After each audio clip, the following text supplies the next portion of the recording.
Hello everyone. अब हम हमारे डिस्कशन को आगे कंटिन्यू करेंगे, जो कि था जनरल वायरोलॉजी और कैरेक्टरिस्टिक्स ऑफ वायरोलॉजी। तो अगला जो पॉइंट हम देख रहे हैं वो है non enveloped virus. Non enveloped virus, जैसे हमने बोला था पहले, नेकेड वायरस होते हैं जिनके पास ओनली प्रोटीन कोट होती है, लिपिड बाइलेयर कोट नहीं होती है। तो यहाँ एक पॉइंट है जो हमें ध्यान रखना है कि these are the more resistant than enveloped virus to organic solvents like ether and biocides. Biocides के अंदर पेस्टिसाइड्स वगैरह आ गए तो ये ज़्यादा रेजिस्टेंट होते हैं। अब हम थोड़ा सा एक निमोनिक के थ्रू इनके नेम वगैरह ध्यान रखेंगे, नॉन एनवेलप्ड डीएनए वायरस और एनवेलप्ड आरएनए वायरस। तो निमोनिक है हमारा पप्पा गए पार्क। तो पप्पा में पी पार्वो को रिप्रेजेंट करता है, नेक्स्ट पी पेपोवा को, एंड ए एडिनो वायरस को, एंड गए पार्क। पार्क में हम के की जगह यहाँ सी यूज लेंगे। इसके अंदर हम देखते हैं first P picorna, second astro, R से रियो एंड सी से कैल्सी वायरस। पिकोरना फैमिली से जनरली हेपेटाइटिस ए वायरस भी बिलोंग करता है एंड कैल्सी से हेपेटाइटिस ई। एंड अब देखते हैं हम enveloped DNA virus. Enveloped DNA virus में है एचएचपी, एच से हर्पीज, अनोदर एच से हेपेडिना एंड पी से पॉक्स वायरस। अब जो यूसी एग्जाम के बेसिस पे इम्पोर्टेंट है और पीपीजी के बेसिस पे भी इम्पोर्टेंट है वो है कल्टीवेशन ऑफ वायरस। यहाँ हमारे पास कॉमनली हम 3 मेथड यूज करते हैं। उन 3 मेथड में से जैसे फर्स्ट मेथड है एनिमल इनोकुलेशन, हैंड साइक इनोकुलेशन एंड सेल लाइन्स। तो सबसे पहले चलते हैं हम एनिमल इनोकुलेशन की तरफ। तो एनिमल इनोकुलेशन के अंदर हम यूज लेते हैं न्यूबॉर्न सकलिंग माइस। यहाँ जो रिमेम्बर रखने की चीज़ है वो ये है कि ये माइस लेस देन 48 आवर्स की इसकी एज होनी चाहिए। यहाँ जो हम वायरस यूज करते हैं, जो इनोकुलेट करते हैं, इसके अंदर वो है arbo virus and coxsackie virus. And second one is hand side inoculation. ये जो प्रोसेस होती है इसे कहते हैं कैंडलिंग। कैंडलिंग इसलिए कहते हैं क्योंकि इसके अंदर एक ब्राइट लाइट सोर्स यूज किया जाता है जस्ट एग के बिहाइंड, ताकि उसकी शेल के थ्रू उसकी डिटेलिंग हमें ऑब्जर्व हो। ठीक है, इसलिए इसका नाम कैंडलिंग रखा गया। अब लाइक कि कैंडलिंग ही क्यों रखा गया? स्टार्टिंग के अंदर एज ए लाइट सोर्स हम कैंडल यूज क्या करते थे। आज जो मल्टीपल इंडस्ट्रीज हैं वो है टॉर्च और कई तरह के लाइट सोर्स यूज करती हैं पर्टिकुलर की, मतलब एग परफेक्ट है या नहीं है क्वालिटी चेक के लिए। यहाँ जो हम वायरस इंसर्ट करते हैं वो डिल्स के थ्रू करते हैं। अब थोड़ा सा हम क्या करेंगे, थोड़ी डिटेलिंग की तरफ जाएंगे हमारे एग की, ताकि हमें ये पता चल सके किस पार्ट में कौन सा वायरस और कौन सा पार्ट कहाँ लाई करता है। तो सबसे पहले पार्ट होता है वह कोरियो एलेंटोइक मेम्ब्रेन कैविटी। ठीक है, इसको मैंने कैम से रिप्रेजेंट किया है यहाँ।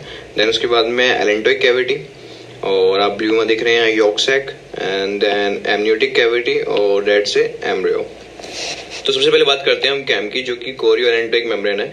इसके अंदर वेरियोला और वैक्सीनिया का कल्टीवेशन किया जाता है। एलेंटोइक और एमनियोटिक के अंदर इन्फ्लुएंजा वायरस का कल्टीवेशन किया जाता है। यॉक सैक के अंदर हम देख सकते हैं यहाँ एक निमोनिक से याद कर सकते हैं कार में C for chlamydia, A for arbo and R for rickettsia. यहाँ जो क्लेमाइडिया और रिकेट्सिया वो तो बैक्टीरिया है, ए जो है वो अर्बो है। अब जो हमें यहाँ ध्यान रखने वाली बात है वो ये है कि वैक्सीन का जो प्रोडक्शन किया जाता है उसके अंदर मेनली या मोस्ट कॉमनली हम एलेंटोइक कैविटी का यूज करते हैं। ओके, अब बात करते हैं हम सेल कल्चर सेल लाइन, जो कि हमारा थर्ड था ऑप्शन। थर्ड में बात करते हैं, इसके अंदर 3 टाइप होते हैं, जैसे first primary cell line, second diploid जिसे हम सेमी कंटिन्यूस भी कहते हैं, and third continuous cell line. जो प्राइमरी सेल लाइन्स है वो उनके अंदर 5 to 10 डिवीजन अलाउड होते हैं, मतलब ये 1 वीक तक हम इन्हें यूज ले सकते हैं। एंड सेकंड डिप्लॉइड के अंदर 10 to 50 डिवीजन अलाउड होते हैं, जिसके अंदर हम इन्हें अराउंड 1 मंथ हम यूज कर सकते हैं। कंटिन्यूस अनलिमिटेड डिवीजन अलाउंस होते हैं। ठीक है, तो नेक्स्ट हम बात करते हैं कि क्या एग्जाम्पल की तरफ चलेंगे। फर्स्ट है प्राइमरी सेल लाइन। इसके अंदर है rhesus monkey kidney cell lines and chick embryo fibroblast cells. Diploid cell line, जो कि सेमी कंटिन्यूस भी बोला जाता है, उसके अंदर आती है human fibroblast cell lines. Common name है WI38। Generally, these cells are derived from lung tissue of a 3 months gestation aborted female uterus. Okay. The third one is the continuous cell line. ये जो derive होती हैं वो cancer cell line से derive होती हैं, जब ये अनलिमिटेड डिवीजन कर पाती है कंटिन्यूसली। इसमें आती हैं HeLa, Hep two, BHK, McCoy and KB cell lines. Okay, अब हमने वायरस को इनोकुलेट कर दिया, कल्टीवेट कर दिया पर्टिकुलर सेल के अंदर, तो उस सेल के अंदर जो भी इफेक्ट्स आएंगे, प्रोड्यूस होंगे उस पर्टिकुलर वायरस के थ्रू, उसे कहते हैं हम साइटोपैथिक इफेक्ट। और we can say cytopathic effect in a particular manner in which virus affect cells. जैसे भी वायरस सेल को अफेक्ट करेगा, उसके अंदर मॉर्फोलॉजिकल चेंजेस लेके आएगा, उसमें मॉडिफिकेशन करेगा, वो सब साइटोपैथिक इफेक्ट के अंदर काउंट होते हैं। अब कुछ पर्टिकुलर वायरसेस हैं, उनके यूनिक साइटोपैथिक इफेक्ट है, तो हम यहाँ डिस्कस करेंगे। जैसे सपोज फर्स्ट है एंटेरो वायरस, वो क्या करता है, कंप्लीट डिजनरेशन और नेक्रोसिस कर देता है सेल का। सेकंड इज हर्पीस वायरस, जो सेल्स की राउंडिंग करता है, राउंड हो जाती है सेल्स। एंड एडिनो वायरस के अंदर सेल की क्लम्पिंग हो जाती है, क्लस्टर्स बन जाते हैं, grape like clusters. And measles के अंदर सिंसीटियम फॉर्मेशन हो जाता है, मल्टीपल सेल्स का फ्यूजन होता है, तो हम कह सकते हैं यहाँ मल्टी न्यूक्लियट जायंट सेल का फॉर्मेशन हो जाता है।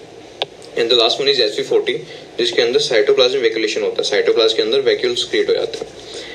अब एक वायरस को हमने ग्रोथ तो कर दिया सेल के अंदर, अब हम उसे डिटेक्ट कैसे करेंगे, तो उसके लिए ये 3-4 मेथड्स हैं। जैसे फॉर एग्जांपल साइटोपैथिक इफेक्ट, जो कि हमने अभी ऊपर डिस्कस कर ही लिया है। देन उसके बाद में haem adsorption, then interference, then transformation, immunofluorescence. अब इनको हम 1 by 1 डिटेल में डिस्कस करेंगे।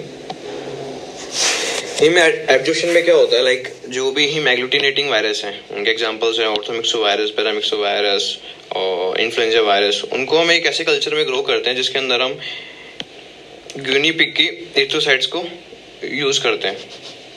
वो एरिथ्रोसाइट्स क्या करती हैं, इन्फेक्टेड सेल से बाउंड हो जाती हैं, तो हमको जो ऑब्जर्व होता है वो होता है हिम एब्जॉर्प्शन।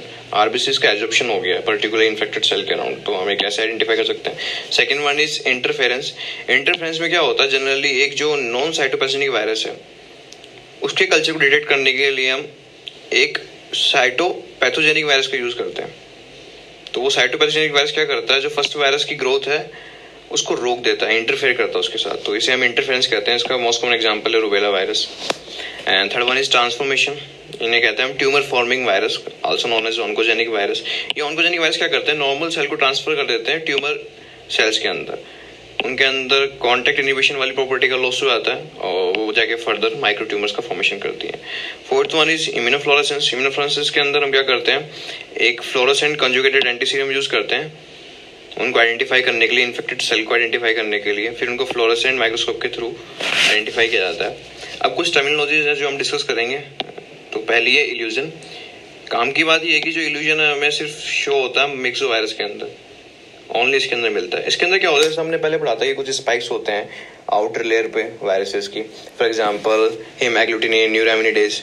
तो जो न्यूरोएमिनिडेज होता है वो क्या करता है, एक्चुअल में रिसेप्टर्स को खत्म कर देता है, डिस्ट्रॉय कर देता है। इसे हम रिसेप्टर डिस्ट्रॉय एंजाइम भी कहते हैं, RDE। तो एक्चुअल में जब रिसेप्टर डिस्ट्रॉय हो चुके हैं न्यूरोएमिनिडेज की वजह से, तो क्या होगा, वायरस बाउंड नहीं कर पाएगा एरिथ्रोसाइट वगैरह से, तो हिम एग्लूटिनेशन नहीं हो पाएगा, तो इसे कहते हैं हम रिवर्सल ऑफ हिम एग्लूटिनेशन। अब अनदर जो टर्म है वो है इंटरफेरोन्स। इंटरफेरोन्स हम वेल नोन है, ये साइटोकिन से बिलोंग करते हैं। ये जनरली उस होस्ट सेल के थ्रू सीक्रेट होते हैं जो वायरस से इन्फेक्टेड होती है, और ये प्रोटेक्ट करते हैं जो सराउंडिंग की होस्ट सेल्स है, नियर बाई होस्ट सेल्स हैं, उन्हें फर्दर वायरल इन्फेक्शन से। अब ये कैसे प्रोटेक्ट करते हैं, ये सराउंडिंग सेल्स के अंदर प्रोटीन काइनेज और RNAs का प्रोडक्शन बढ़ा देते हैं। तो हम जानते हैं जो वायरस है एक्चुअल में वो बना है प्रोटीन कैप्सिड लेयर से एंड देन जेनेटिक मटेरियल से। तो ये जो प्रोटीन काइनेज और RNAs है, ये इनका लेवल बढ़ा हुआ है। जैसे ही वो सेल की तरफ अप्रोच करेगा, सेल की तरफ अप्रोच करते ही है उसको डिस्ट्रॉय कर देंगे और फर्दर उसकी मशीनरी पे टेक ओवर नहीं करने देंगे। यहाँ हमें थोड़ी याद रखने की चीज़ रहती है उसके टाइप्स इंटरफेरेंस के, लाइक अल्फा, बीटा, गामा। और ये भी कि लाइक अल्फा ल्यूकोसाइट से प्रोड्यूस करती हैं, beta fibroblast epithelial cell produce करती हैं, गामा टी लिम्फोसाइट प्रोड्यूस करती हैं। अब चलते हैं हम इंक्लूजन बॉडीज पे। These are some structure with unique size, shape and location. ये इंट्रान्यूक्लियर भी हो सकती हैं, इंटरसाइटोप्लाज्मिक भी हो सकती हैं, और वी कैन से कि these are the replicating aggregates of virus either intranuclear और इंट्रासाइटोप्लाज्मिक। अब यहाँ जो ध्यान रखने की चीज़ है कि ये एसिडोफिलिक भी हो सकती हैं, बेसोफिलिक भी हो सकती हैं। तो एक लाइन हम ध्यान रखेंगे, all inclusion bodies are acidophilic except adeno virus, जो कि बेसोफिलिक होता है। बस यहाँ एक ही ये वायरस है जो बेसिफिक प्रॉपर्टी शो करता है। अब इंक्लूजन बॉडीज भी दो टाइप की हमने पहले बात की थी, इंटरन्यूक्लियर होती हैं, इंटरसाइटोप्लाज्मिक होती हैं। तो इंटरन्यूक्लियर के अंदर दो आती हैं, Cowdry type A and Cowdry type B.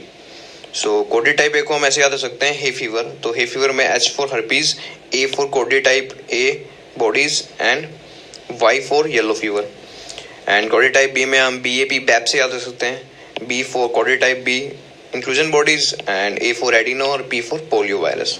अब चलते हैं हम इंट्रासाइटोप्लाज्मिक इंक्लूजन बॉडीज पे। इसके अंदर जैसे नेग्री बॉडीज होती हैं जो रेबिस प्रोड्यूस करता है, पास्चन बॉडीज होती हैं जो वेरियोला प्रोड्यूस करता है, एंड मोलस्कम बॉडीज जो मोलस्कम कॉन्टेजियोसम प्रोड्यूस करता है। इन मोलस्कम बॉडीज को हम हेंडरसन पीटरसन बॉडीज भी कहते हैं, एचपी बॉडीज इस नाम से भी ये जानी जाती हैं। Another one is Guarnieri bodies vaccinia जो प्रोड्यूस करता है, बॉलिंगर बॉडीज जो फॉलपॉक्स प्रोड्यूस करता है। अब यहाँ एक चीज़ है जो इंपॉर्टेंट है जो हमें ध्यान रखनी है, वो है कि बहुत intracytoplasmic and intra nuclear inclusion bodies are produce by measle virus, measles के वायरस के थ्रू। इन्हें कहते हैं हम वार्थिन फिंकल्डे सेल्स। ओके, अब यहाँ जो हमें ध्यान रखना है एक और चीज़ इंपॉर्टेंट, वो है von Magnus phenomenon. Von Magnus जो फेनोमेना है उसके अंदर हम नॉर्मली पहले देखते हैं कि नॉर्मल सेल कैसे बिहेव करती है। नॉर्मल सेल के अंदर जैसे हिम एग्लूटिनेशन जितना ज़्यादा हो रहा है उतनी ज़्यादा इन्फेक्टिविटी हम कह सकते हैं, क्योंकि उतना ज़्यादा वायरस अटैच हो रहा है इलेक्ट्रोसाइट से। तो नॉर्मली तो ये होता है सेल के अंदर जब भी कोई वायरस वगैरह हिम एग्लूटिनेशन होता है तो।